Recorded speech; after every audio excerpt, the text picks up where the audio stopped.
Hello and welcome to today's HDI webinar. We're glad you've joined us for Ready for the Hybrid Future, planning and preparing to extend service management beyond IT. I'm Tim McElgan. I'm the editorial manager and principal analyst at HDI. I'll be your host for today's session. A few housekeeping announcements before we get started. If you have any technical difficulties during today's session, please hit F5 or Command R. That'll refresh your browser window. If you need further assistance, please click on the yellow help icon below the slides, and somebody will get with you right away. We encourage you to ask questions at any time during our discussion. To do that, simply type your questions in the Q&A window on the side of your screen and hit the submit button. Due to time constraints, we may only be able to answer a limited number of questions today, but we'll do our best to get back to you with responses after the session. Additional resources related to this discussion can be found in the resource widget located in your console. We recommend that you download those and share those with your colleagues. Today's presentation will be available on demand shortly after the completion of this live event. You'll receive an email reminder once that becomes available.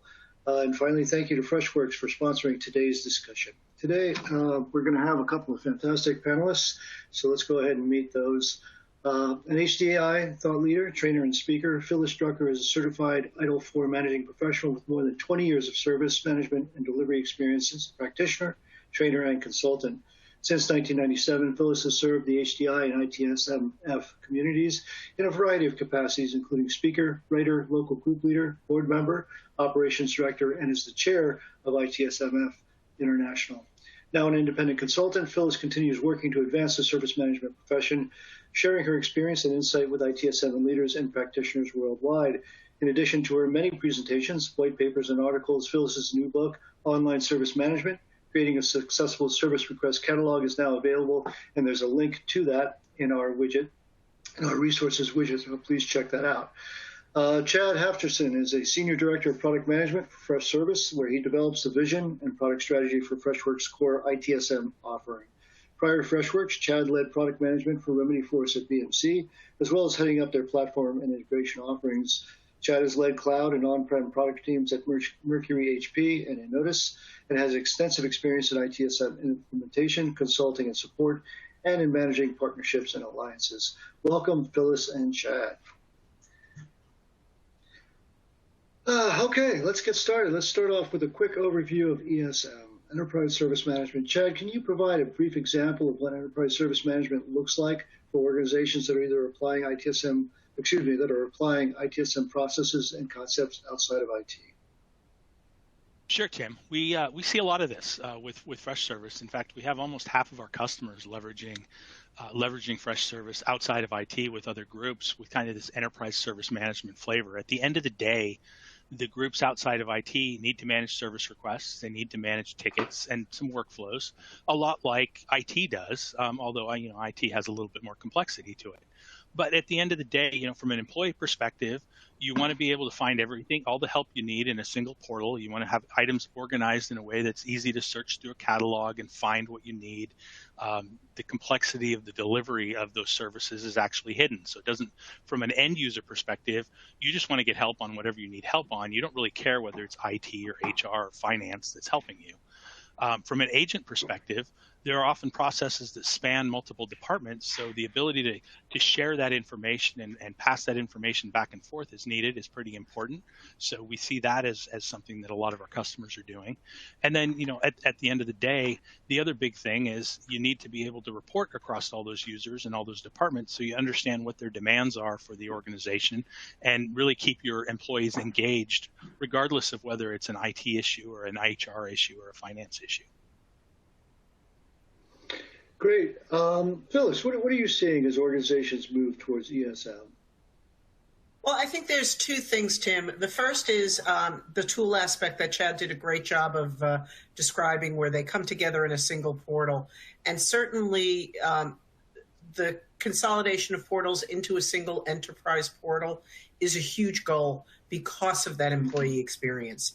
The other half of enterprise service management, though, can actually be establishing a global support center. So a single phone line, a single support center that's accountable for service management regardless of who the provider is.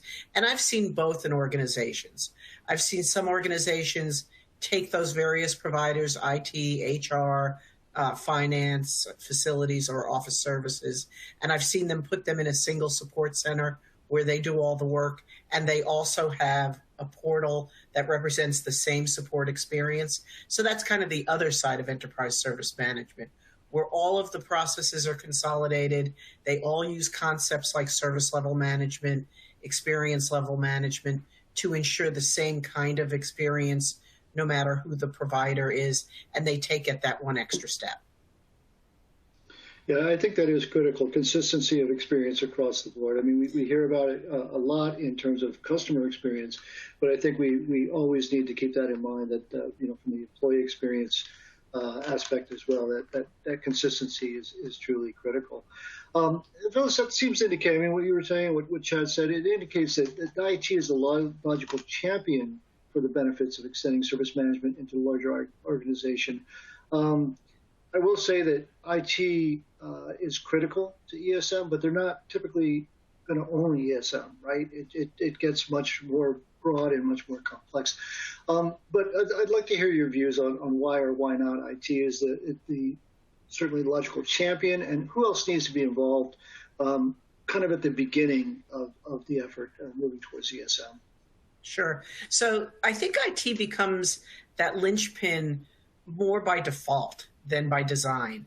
As Chad said, typically IT is standing up a portal first. And then there's the opportunity to have that portal expand into other providers within the enterprise. So they sort of become the initiator of that portal. They say, hey, we've got this great portal. Oh, we want to do onboarding. Well, in order to do onboarding in our portal, we kind of need HR, we need facilities, we need building security, and all of those other providers to play with us so that we could do an effective onboarding process. And I see a lot of organizations where onboarding is what starts that expansion to enterprise service management. And while I've certainly, again, those cross-functional requests give people the reason to start doing it. Then whether you say to facilities, hey, we're already doing some work with onboarding, why don't we get your other items in this portal? And, HR, what are you using for self-service? Let's get some of your other items in this portal. And you start getting that growth to that enterprise service level. The other thing I've seen, though, is sometimes it's HR. As tools have become more popular in the HR community, I've seen them implement ITSM tools so that they can have that portal, that onboarding experience. And I've actually seen them bring IT into the implementation. So usually if HR is doing it, they're doing it along with IT, but IT will often start first and bring everyone in later. Sure, and clearly it's a partnership, right? And yeah. I think, Chad, you've got a lot of experience in managing those sorts of partnerships. But what's your view in terms of, who needs to drive this, or not exclusively, obviously, but who needs to sort of take the lead on ESM? Yeah, I completely agree with pretty much everything Phyllis just said. I mean, I see less of the drivers coming from other organizations because of the fact that we are an ITSM tool, of course. So, we're dealing with ITSM customers more often. But, IT is typically more mature than the other organizations. So they are usually the ones standing something up first. They have the tool already in place. So a lot of times it's either IT going out to the other organizations asking, if there's something they can do to support them, or we see a lot of times the other organizations come to them and, they're still looking at IT for anything technology related versus going off and doing it on their own. I know there was a time with SaaS applications where you started to get some rogue applications out there where business groups would just go do their own thing. But, we still see a lot of organizations go to IT to get help and recommendations on what they should get. So from an IT perspective, it of course makes sense to try to broaden the scope of your service management offering so it spans into those other groups. That makes it more sticky. That makes it better for the overall IT organization. And in a lot of cases, those other organizations don't have the experience. They may have some business analysts, but they don't typically have people who have implemented tools like this before. So the fact that IT has it and has done it before, they can help guide the other departments in how they move forward with that. I think they're also seeing some success on the IT side and the scalability that IT has enjoyed from implementing portals and using service Sure. management tools.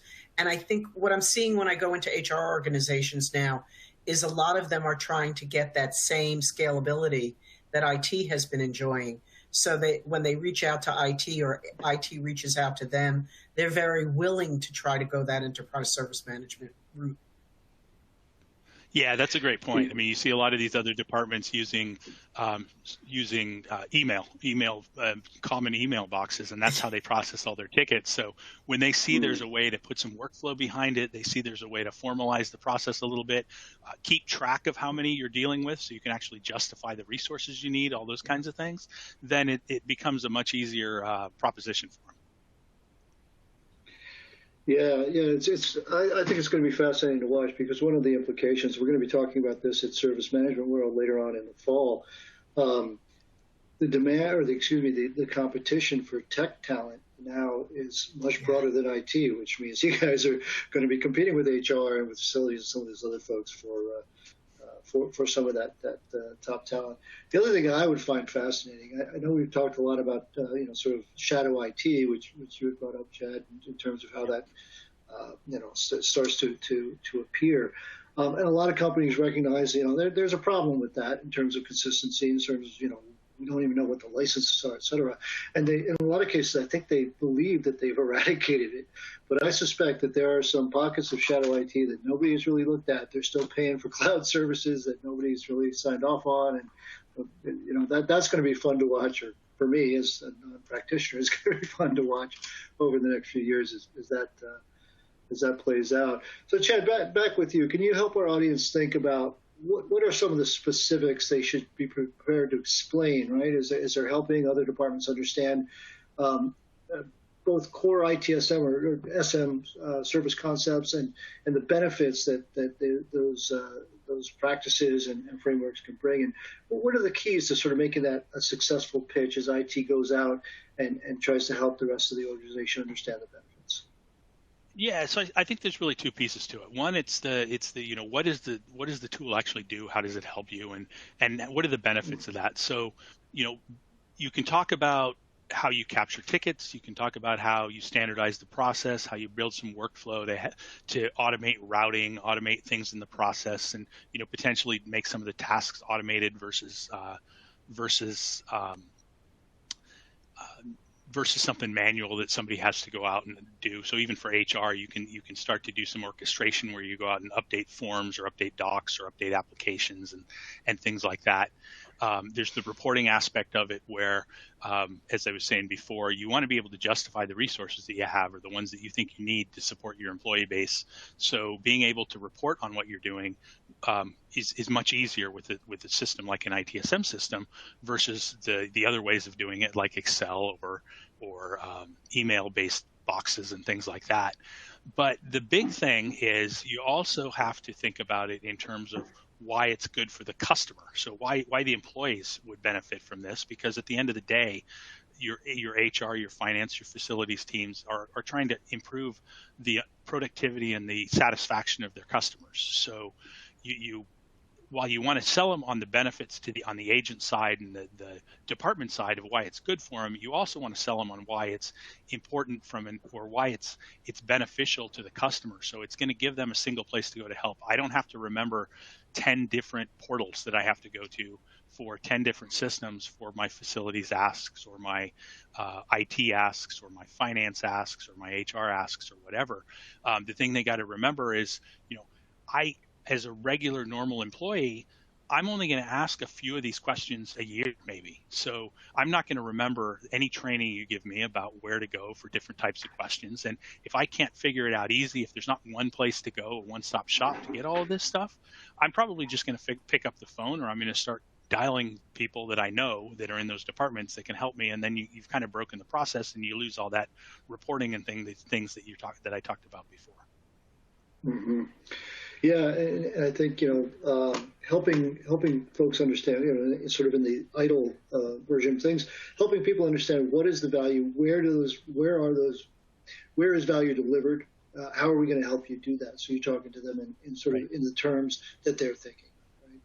Phyllis, what do you see to some of the key benefits that IT leaders and their teams need to be able to share effectively as organizations work to get ESM off the ground?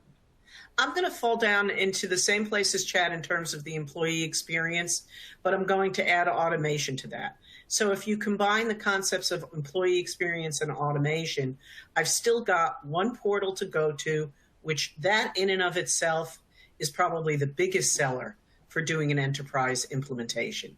The other is I don't have to put in 3 or 4 or 5 different requests to different teams for the same thing. If I'm moving someone, it's one request. If I'm onboarding or terminating someone, it's one request. And if I'm integrating to HR systems, I don't even have to put in a request. When you start getting to that enterprise service management arena and you start integrating and automating, onboarding is automatic because the manager has already brought them on from an HR perspective. HR kicks off the IT onboarding process, the facilities onboarding process. So while that enterprise service portal may be providing the back-end workflow, the manager no longer has to go in and fill out a 20-minute, form to onboard someone. So that's a huge, huge uptick in employee satisfaction. And then the other piece of automation is from many of those provider perspectives, there are processes you can automate that improve the employee experience and improve the agent experience. The easiest one that always is top of mind for me is the employment verification letter. We've all probably had to get one of those from HR at one point in our lives. With a good portal, I go in, I say, I need an employee verification letter. This is who needs to receive it. Yeah, it should have my salary on it, or no, it doesn't need my salary. They just want the dates. And it's possible for that letter to be delivered via PDF automatically without a human touching it. Take that off of the agent's perspective, and however many of those HR has to do a year, cuts the volume, makes their staff scalable. But from the employee perspective, they have it within a minute of submitting the request. That's huge. Right. And that's massive. And if there's, a more complex situation where there's security clearances or potentially criminal background check, et cetera, because of the role, that's already baked into the process, right? So nobody has to go back in and say, oh, this is a special case, we need this. It's just, we know who you are, we know what you're trying to do, and here's the information. And if you're looking at it from a software perspective, I'm thinking IT perspective, right? Let's stand up an app store. The person could go find the application that they want. They could request it. If it's in their profile for their role to have that, they just get it delivered instantly. If it's not, right, it requires approval. The workflow in the tool handles the approvals. They get a link. They download it immediately. Automating that download process is that same level of employee joy as getting that verification letter. It's just like at home. I go to the internet, I buy my piece of software, and I get it. I don't have to wait for someone to come install it at my desk. Oh, my desk isn't in the office. How are they going to come install it? So, these levels of automation are great from that enterprise service management perspective, but they're also great in terms of supporting the hybrid workforce. I think this is, as we look at hybrid, this is the way we need to be going. Yeah, and kind of in those Silicon Valley terms, where's the friction? Let's find it. Let's eliminate it as much as possible for everybody involved. And Phyllis, we really focused on the impact of ESM on the rest of the organization and on departments outside of IT. But one of the things that this conversation and all conversations around this topic, highlight is that this means more or at least different work, right? So what about the IT teams? What can they expect in terms of more work, new work, impacts on the processes that they're used to running and they've got to absolutely keep running? What sort of new hard and soft skills do these IT teams need to be developing as they're looking at ESM? I think as you start looking at it, it's different, right? It's not less. because if you take away the easy work that a lot of IT teams are doing, there's things they need to be doing to support the new processes. So I think, working in that automation world, the biggest one I see of late is as we implement identity access management solutions and they integrate with HR and IT in that enterprise service management environment, I've got to know what people need. So, you go from handling or managing requests for software installs to defining what software people should have. So the skill set's going to change. I think the biggest skill set difference is IT needs to come out of its little silo and, the mentality of I come in and I get on my computer and I work by myself, like the hacker mentality. I work by myself in my room all day, and understand that their business now is being a broker with the business. So I'm going to be spending more time working with other people in the business and figuring out what that enterprise service management environment looks like, and less time doing independent work on my own. And that is a different skill set for a lot of people. I think the other one is automation, learning how to automate some of the functions that the portal used to handle manually. Generation 1 portal, I requested a piece of software and someone came in and installed it. Generation Today portal, I request it and it's an app store environment. Someone's got to do that level of automation. So the skills to orchestrate and automate processes that we've done manually in the past are going to be needed. So I think what the IT people should look at is, instead of the skills of doing manual fulfillment, they need to develop the skills to automate their fulfillment, as well as integrate systems. Because the one beautiful thing about the enterprise portals is when you start pulling all of those different groups and different systems together, you need people in IT who can do those integrations. Right, and I think it also highlights the need for communication skills, right? Because yes, the folks that you're going to be talking to now are not your peers. They're not folks who are steeped in IT. They're folks who are trying to solve a business problem. They may not know how to explain it exactly. So I think that those listening skills and translation skills really also become increasingly critical. Well, I think IT is going to become more of a consultant, right? If you look at, and I think Chad said it, when they go out and they start helping people develop their requests in the portal, they've got to be able to act like a consultant acts, getting those requirements, documenting those requirements, and automating them. So it's a little bit different skill set. Yeah, it's not order taking anymore. No, and I think they have to also understand that the other providers don't necessarily do it the way IT does it. HR has a very different set of processes, and it's not always idle. It's not a matter of pushing ITIL on the other providers. Service level management and experience management, as I mentioned before, are universal. And a lot of other providers don't use SLAs in their practices. But HR has a lot of their own practices that they need to fulfill. And they've got their own framework that's equivalent to ITIL called SHRM. So, whether it's facilities and the compliance issues they've got to deal with, HR and their compliance, building security and their needs, their IT has to learn not to be an order taker, but also not to force their viewpoint on those other organizations. But to listen.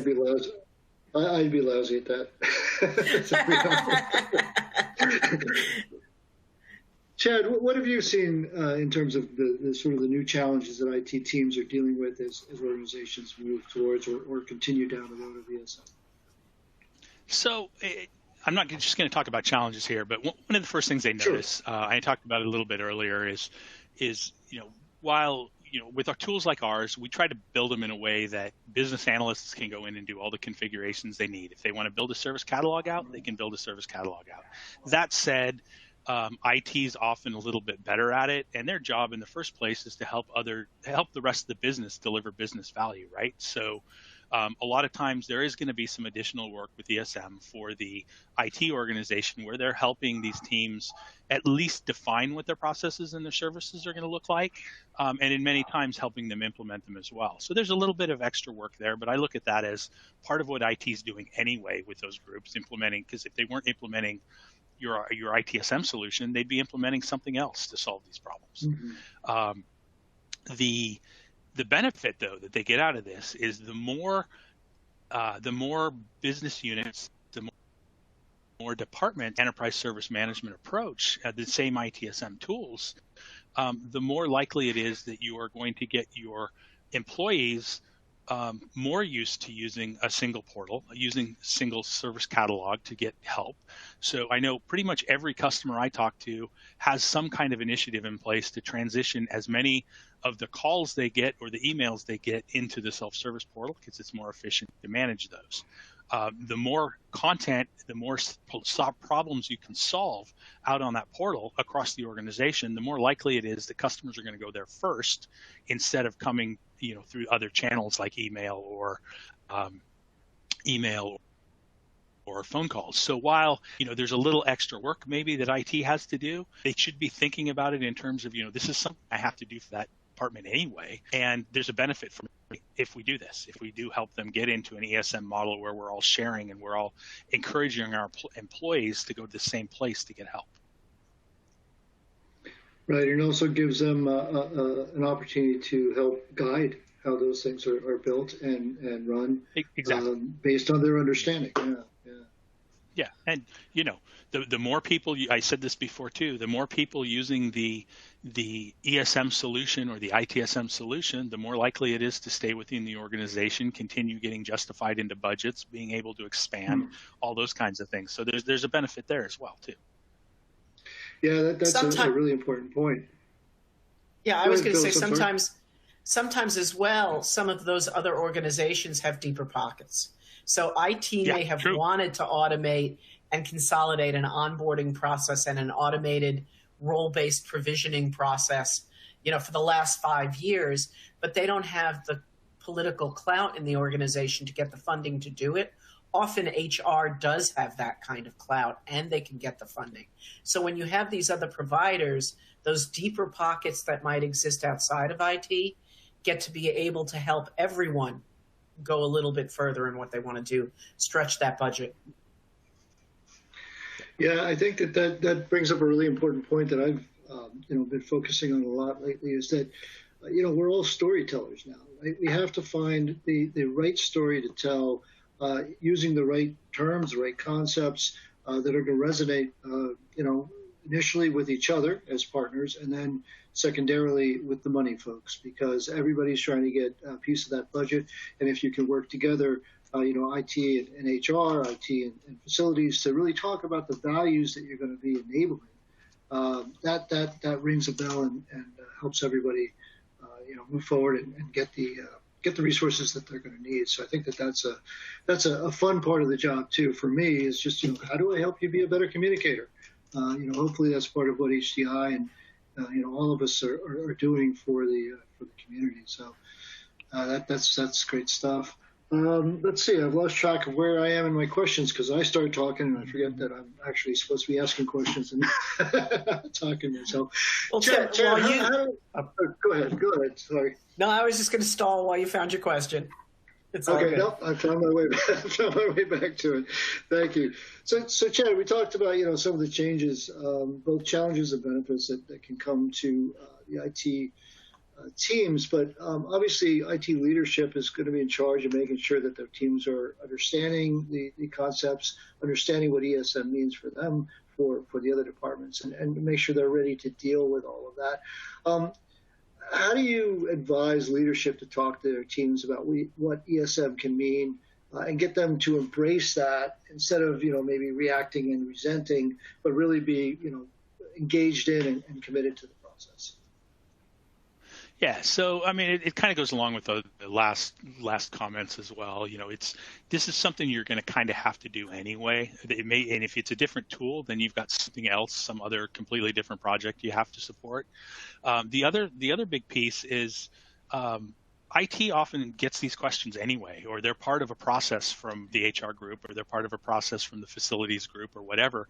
So ESM really is a better way for them to interact with those other groups and manage that process better. So you have a common tool that helps, better adoption of IT self-service across all of the different groups, across all of those different service areas. It helps you standardize on getting a service request model out there where you're not getting a one-off request from an employee every time and having to figure out how to deal with it. You have some standardized processes and how to deal with these. Customers know what to expect as far as the resolution and the SLA times go with those things. At the end of the day, you're driving towards a consistent process around things that you're doing anyway. Mm-hmm. There's one big pain point. There's one big pain point in IT that I see in virtually every organization I go into. When it's not an enterprise service management implementation, it's just IT doing it. One of their biggest pain points is employee transfers. They never know, and moves. They never know what's going on till the last minute in any of these situations. When you start getting it, it's based on, back to what Chad said, when you start getting into an enterprise model and HR is kicking off the processes that HR should be kicking off when they should be kicked off, and it's done through automation in that enterprise service management tool, a pain point that has always existed all of a sudden gets addressed.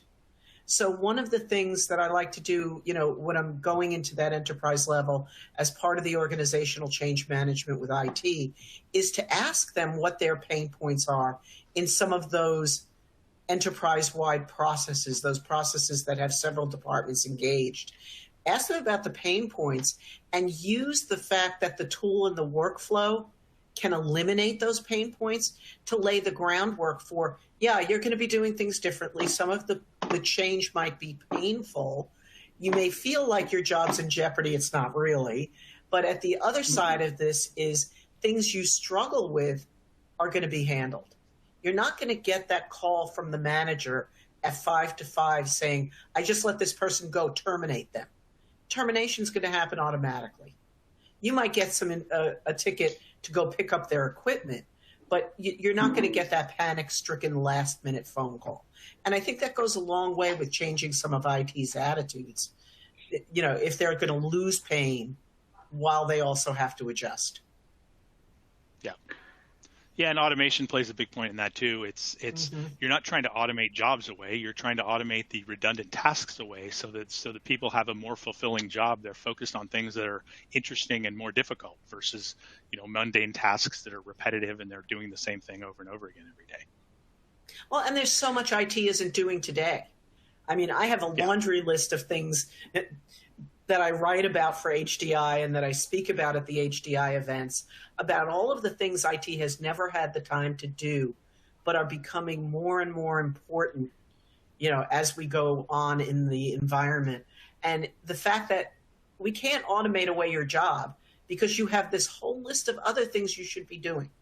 And right. The tools now are making it easier to do those things, but you still need to have the humans engaged in pulling it together. So now I could take configuration management down to the desktop level, and I can, again, improve that employee experience by having the ticketing system open a ticket on their behalf and not wait for them to call me to tell me their hard drive is failing. I know it's failing, or that they need, some patches put on their desktop, or virus signatures updated, or maybe they're starting to have spyware issues. If I can detect that and automatically open the ticket and use the portal to notify them that we've opened this ticket on their behalf, again, we're using that enterprise service management initiative to improve the employee experience by doing the things IT doesn't have the time to do. Sure. And I mean, obviously we could spend days just talking about this aspect of it, but that really highlights the importance of knowledge management, right? So not only, capturing it and sharing it with, your techs, but also translating that into the self-help side of things where people can get answers to some of those simpler questions.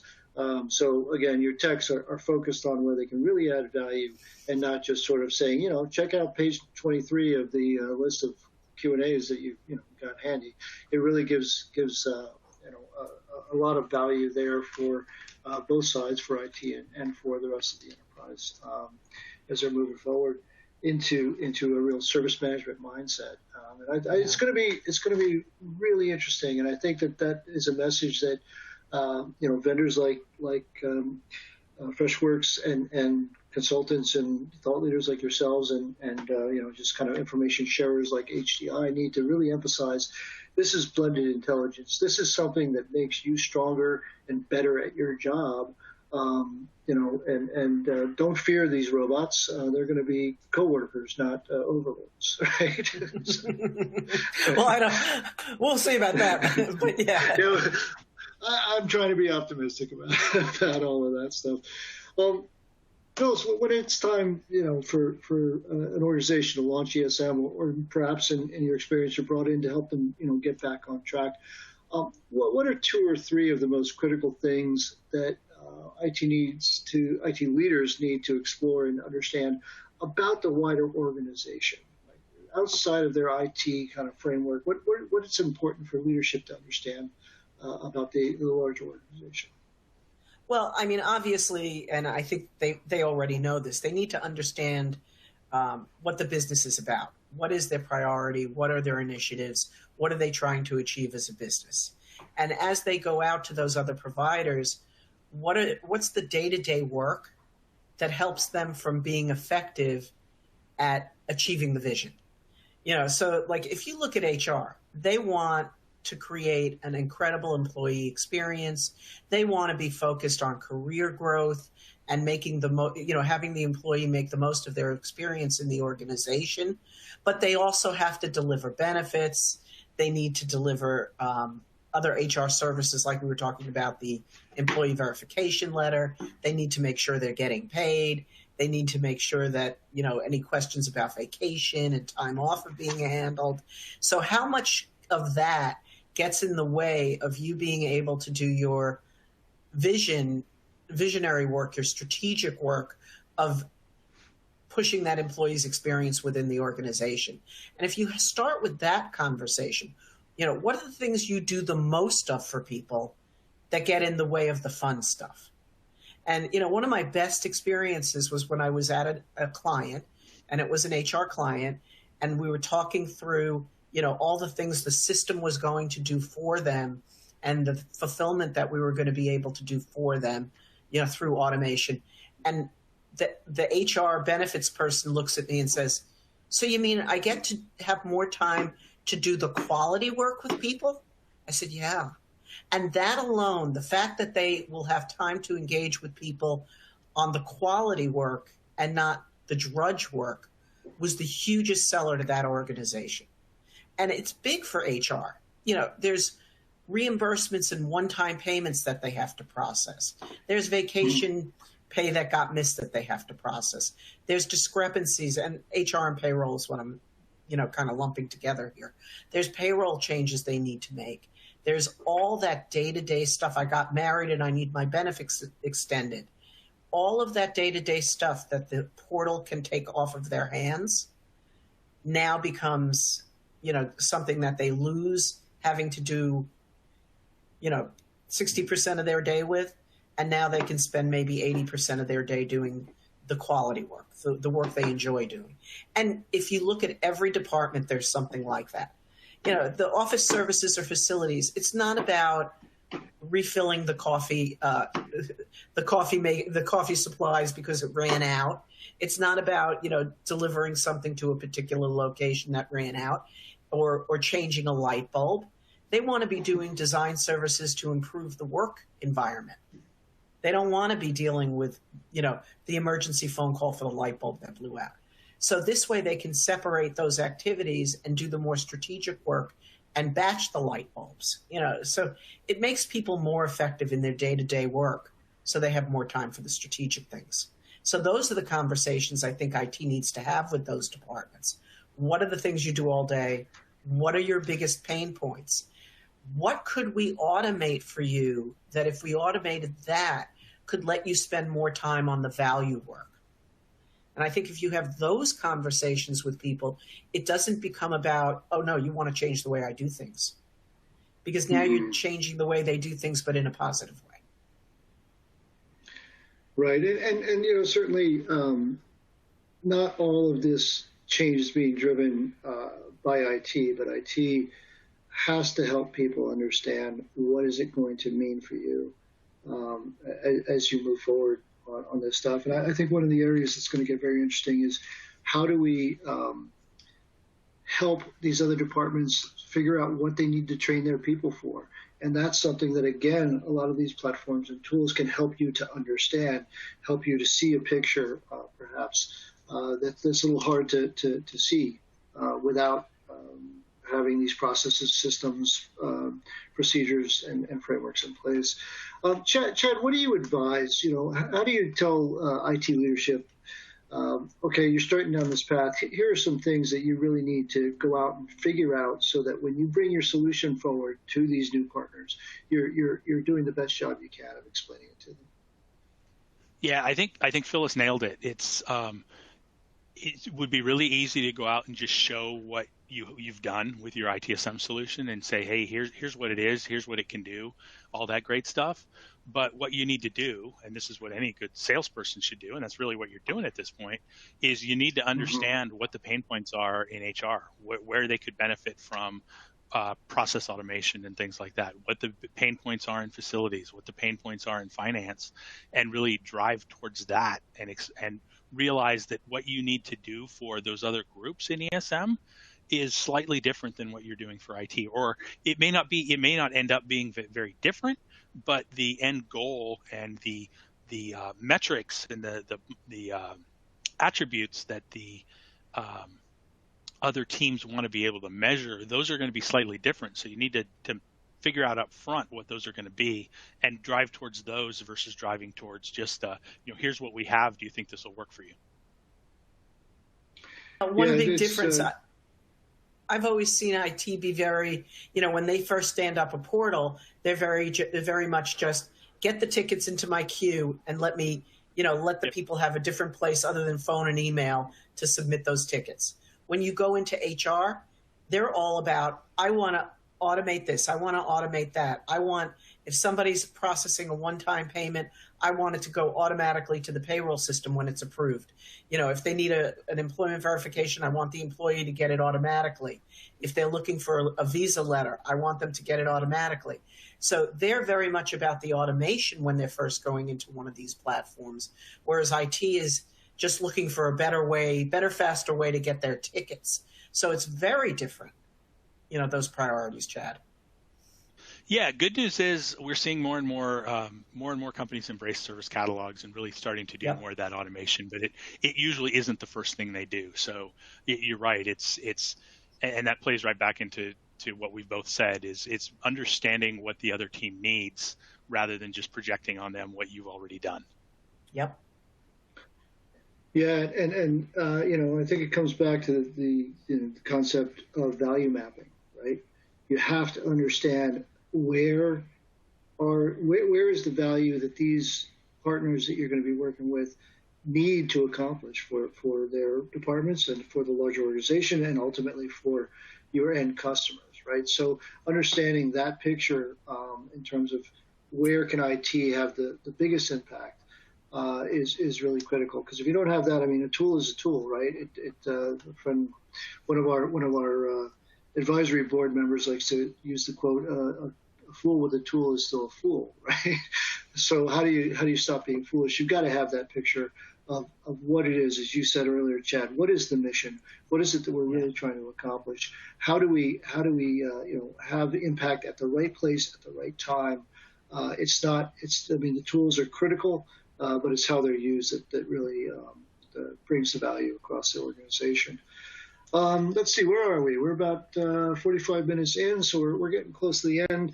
We're going to leave a little time for Q&A, but let's kind of go out with the hard stuff, right? So we've talked a lot about the values. We've talked a lot about sort of the nitty-gritty that's involved, but this stuff isn't easy. If it was easy, nobody would be getting paid the big bucks to make sure it happens. Phyllis, you're out there working with IT pros like the folks who are listening to us right now.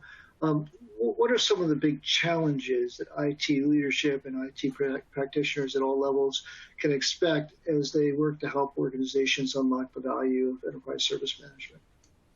The two big ones for me are managing the change and recognizing that it's not a one and done. So I'll talk about those each separately.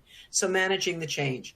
You have to, whether it's IT that is seeing change happen that needs to be managed, new training that needs to happen on processes, changes to the way fulfillment is done, or whether it's the other providers.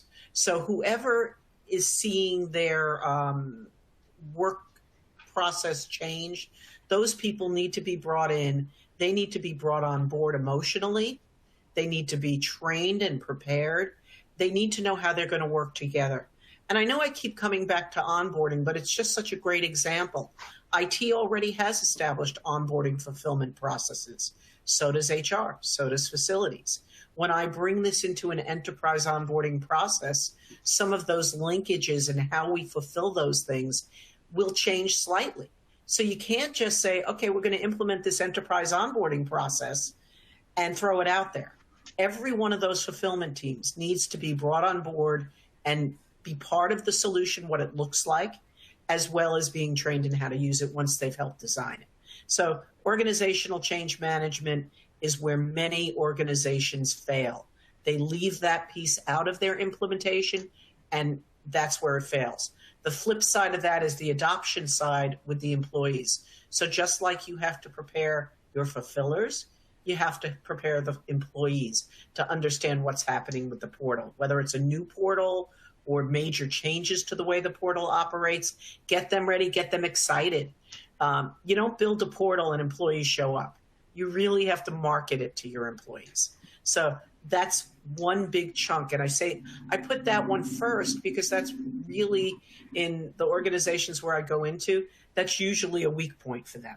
So recognizing they need to focus on that. And then the other one, it's not going to be done in a day. You're going to do, in a typical implementation, you're going to do your first cut, your minimum viable product for the portal. And as Chad has been saying, yeah, IT started with the idea of let's just get I said it, he said it, let's just get the tickets in. Well, now let's go back and automate this process. So I can go in and I could throw up a lot of really nice looking requests to put a great employee experience out there. But maybe the next phase is automating some of those and automating more of them and growing more of them and adding another provider and another provider and another provider. So the long and the short of what I'm saying is the portal is never, ever, ever finished. It's ongoing work for the rest of your life. And a lot of organizations fail because they think they're going to hire someone, they're going to get the tool, they're going to hire a consulting organization, they're going to build 30 requests and they're going to be done. No, you've only just gotten started. Yeah, and that I think highlights another challenge, which is not only are you continually doing the technology level work to make sure that stuff all works correctly, you're also doing the partnership management work over and over and over again. Got to go back to HR. What has changed? What do you need now?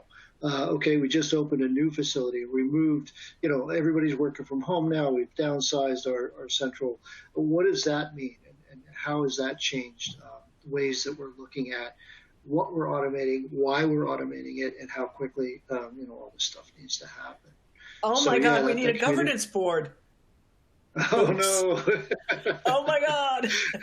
Yeah, we need a service management office. And, it's like ITIL defined it, but really where I see that come into play is when you get to that enterprise service management level, you need to have a body built up of all of those providers that can come in and make decisions about all the things you just said to him. And the funny thing is, that's my topic. Yeah. And at an organizational leadership level, it has to, it's critical that not only do you show up, but you show up ready to work. Like, we don't just have this board that, X, Y, and Z people are assigned to it. Those folks have to understand this is critical to our organizational success. You're going to be there, you're going to show up, you're going to do the hard work that's required to make sure that this process continues to provide the value that we need it to. Chad, you get the last word today. What sort of ESM challenges do IT leaders specifically, beyond the ones we've talked about extensively all day today, what other challenges do IT leaders need to be ready for as they move down this path? So ditto to what Phyllis said about organizational change management. I don't think I can add anything to that goes beyond what she's already said. So the key component. The other big component is, from an IT perspective, it's sometimes a little inside out, looking at the out first. So I always advise, think about your employees, think about what you're trying to do. I mean, with all these groups, we talked about how there are, different pain points and potentially different objectives and things like that. But at the end of the day, the uber objective is customer satisfaction, employee productivity. So at the end of the day, how do you figure out how to best serve your employees and get your employees engaged? And part of that is, you got to be always on. You mentioned as well, people are working from anywhere these days. They're also working anytime. So you've got to figure out a way to provide anytime, anywhere. That means customers can get self-serve help on, in the middle of the night if they happen to be working in the middle of the night because that was their schedule for this particular day. You can't count on somebody always being in an office to be able to help them. And then the other part of it is, employees are used to instant gratification. They're used to consumer apps where they can just go download something and get it and it starts to work. So how do you use automation to drive that same kind of resolution to their questions? Virtual agents play into this a lot. How do you use virtual agents to make sure that customers can get answers to their questions, or even get software packages or licenses provisioned based on services that you offer? So things like that, where you're really helping with employee engagement by keeping it always on and giving them, as close to instant gratification as you can. That's where you can focus on the employee and really drive ESM to get that employee engagement that you need to make the whole thing successful. Yeah, it's. I think that that experience management piece of it is huge, and I think the other piece is the ability to look into the future, understand future requirements. Right? Think about all of that. What does it mean to be always on? So we've all lived through this incredible tumult over the last few years. IT has kept everybody running. It's been an amazing job. Now we're at a point where I think we all need to sit back and talk to each other about, what does it all mean? Where have we landed? And how do we make intelligent decisions for the future? And I think these tools have a huge part to play there. Okay, so first of all, I want to thank you both very, very much. I think what an incredible conversation. We could go on for another couple of hours, I'm sure, and I hope to see both of you in Orlando, and hopefully we can sit down for a coffee together and continue the conversation. Then we do have some time today for a little bit of Q&A. Some of this is pretty straightforward. How do I get Phyllis's email address? Rosal will make sure that you get that. No worries. We have a question from Elise. Is there a way to pull SHRM into Freshservice or other tools? We're currently working on pushing more SLAs out within IT, but like to look at how to pull SHRM into Freshservice as well. Obviously, Chad, I'm going to ask you to weigh in on that. Yeah, we don't have anything packaged that way right now. That is something we're considering doing, but our workflow is very, very flexible, very, very easy to configure. So are the forms and everything else that we have in the system, and our SLAs and all of those components. So it's pretty easy to model that within our Freshservice ticket management. Yeah, I don't know that SHRM is anything you could pull into a tool. I think it's more like Chad is saying. It becomes a workflow or a set standard of workflows and compliance needs that HR knows, and that gets built into the workflow. Right, and the service catalog as well. Yeah. Yeah. Yeah. So it seems to me then that the critical thing is communication again, making sure that you're working closely with HR to understand what exactly is it that they are trying to accomplish, and how are they hoping you can help, and then working together to make sure that gets incorporated into the tool in the best possible way. So, best practices, as always with service management, making sure that those processes and procedures are understood and translated again across different types of operational needs. Let's see, do we have anything else here going on today for questions? Anybody else in the audience, please go ahead and throw them up here in the Q&A box. If we've got a couple more minutes here, if you do have any burning questions. If not, as I said, get back in touch with us directly at HDI, and we'll do our best to get those answered for you. Okay, I think we're in that summertime slump. Everybody had a great time listening to us, but doesn't want to work any harder with us. So I'm just going to say thank you once again. Thank you to everybody who joined us for today's webinar. Thank you, Chad and Phyllis. Fantastic discussion. Thank you very much to Freshworks for sponsoring. Reminder to our audience, you'll receive a follow-up email that's going to include a link to view a recording of today's presentation. If you found this event useful, please share that with your colleagues. Once you leave the event, you'll get a short survey. It's going to pop up in your browser window. We appreciate it very much if you take a couple seconds to share your feedback. It helps us tailor our programs to make sure that we are serving your needs and your interests every time we do one of these webinars. Everybody have a fantastic day and enjoy the rest of your summer if you're in the Northern Hemisphere, and I guess the rest of your winter if you're down south. Have a great day. Bye-bye.